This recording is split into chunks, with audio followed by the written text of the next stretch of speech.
ఏపీలో ఎన్డీఏ ప్రభుత్వం ఏర్పడిన తర్వాత మొట్టమొదటి రాష్ట్ర మంత్రుల కేబినెట్ సమావేశం జరుగుతుంది. ఉదయం ప్రారంభమైన ఈ సమావేశం సుదీర్ఘంగా రాష్ట్ర ముఖ్యమంత్రి చంద్రబాబు నాయుడు సమక్షంలో నిర్వహించబడుతుంది. ఈ సమావేశంలో రాష్ట్ర ప్రభుత్వం ఎన్నికల సమయంలో ఇచ్చిన హామీలతో పాటు ముఖ్యమంత్రిగా బాధ్యతలు స్వీకరించిన తర్వాత చంద్రబాబు నాయుడు సంతకాలు చేసిన 5 అంశాలను ఆమోదం తెలపనున్నారు. కేబినెట్ సమావేశంలో ఎలాంటి ఆమోదాలు లభించాయో అన్న విషయాలను మా ఇన్పుట్ ఎడిటర్ షరీఫ్ మరిన్ని వివరాలను అందిస్తారు. చెప్పండి షరీఫ్, కేబినెట్ సమావేశంలో ఏ అంశాలు చర్చకు వచ్చాయి, అలాగే ఆమోదం ఎన్ని పొందాయో మీ వద్ద ఉన్నటువంటి సమాచారాన్ని అందజేయండి. అరుణ, ఎన్డీఏ కూటమి ప్రభుత్వం ఏర్పడిన తర్వాత మొట్టమొదటి కేబినెట్ సమావేశం నిర్వహించబడుతుంది. ఈ సమావేశంలో రాష్ట్ర ఉప ముఖ్యమంత్రి పవన్ కళ్యాణ్ కూడా పాల్గొన్నారు. ముఖ్యంగా ఈ సమావేశంలో రాష్ట్ర మంత్రివర్గం మెగా డిఎస్సి నిర్వహణకు ఆమోదం తెలిపింది.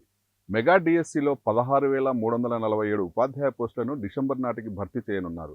ముఖ్యంగా రాష్ట్ర ముఖ్యమంత్రి చంద్రబాబు నాయుడు బాధ్యతలు స్వీకరించిన తర్వాత ఎన్నికల నాడు హామీ ఇచ్చిన 5 ఫైళ్లపై సంతకాలు చేశారు. ముఖ్యంగా వాటికి ఆమోదం తెలిపింది. అందులో ప్రధానంగా ల్యాండ్ టైటిలింగ్ యాక్ట్ రద్దు చేస్తూ కేబినెట్ సమావేశం ఆమోదం తెలిపింది. అంతేకాకుండా గత ప్రభుత్వం నిలిపివేసిన అన్నా క్యాంటీన్లను కూడా పునరుద్ధరిస్తూ నిర్ణయం తీసుకుంది. ముఖ్యంగా ఎన్నికల్లో హామీ ఇచ్చిన పెన్షన్ల పెంపుకు ఆమోదం తెలిపింది. పెన్షన్ల పథకానికి ఇప్పటికే ఎన్టీఆర్ భరోసాగా పేరు మార్చింది కూడా. జూలై 1 నుండి సామాజిక పెన్షన్లను 3,000 రూపాయల నుండి 4,000 రూపాయలకు పెంచుతూ అందించనుంది.